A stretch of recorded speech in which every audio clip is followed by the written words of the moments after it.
really appreciate your honesty. So my parents live in Connecticut, and when Hurricane Sandy hit the eastern seaboard, I guess coming up on 3 years ago now, it did a lot of damage to my yard and a tree fell on my house. And the next year, another storm took out another tree, and even though we had rebuilt the part of the house where the tree fell on, another tree fell on the house again. So obviously, I'm really concerned about climate change and about the impact of increased severity of storms.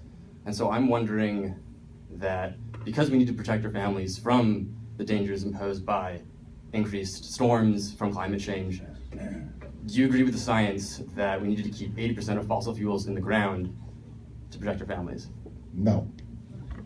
First off, I would say to you that having gone through Sandy, no one has shown me any evidence that Sandy happened because of climate change.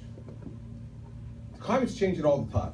Now, I'm not one of these folks who argues with that. Okay, I've said I believe climate change is real, and I think that human activity contributes to it. I don't think that's like splitting the atom kind of stuff, everybody. Everything we do contributes to that, and so that's okay. Climate's always been changing.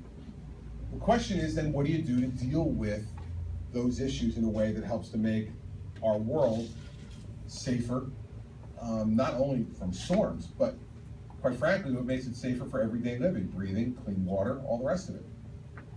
So I don't think leaving 80% of fossil fuels in the ground is the solution. In fact, I think it's a gross overreaction to the problem. Let's take New Jersey, for instance. We, by 2014, have already met our clean air goals for 2020. And unlike New Hampshire and Massachusetts and Maine and Connecticut and Rhode Island and New York, we are no longer a member of the Regional Greenhouse Gas Initiative. What I believe a truly stupid idea, that a small group of states in the northeastern part of the United States could impose a cap and trade plan on their citizens, increase their utility costs, and save the world. Not going to happen. And you can do it without increasing people's utility costs. How do we do it in New Jersey? How do we reach clean air goals for 2020 by 2014 without having cap and trade?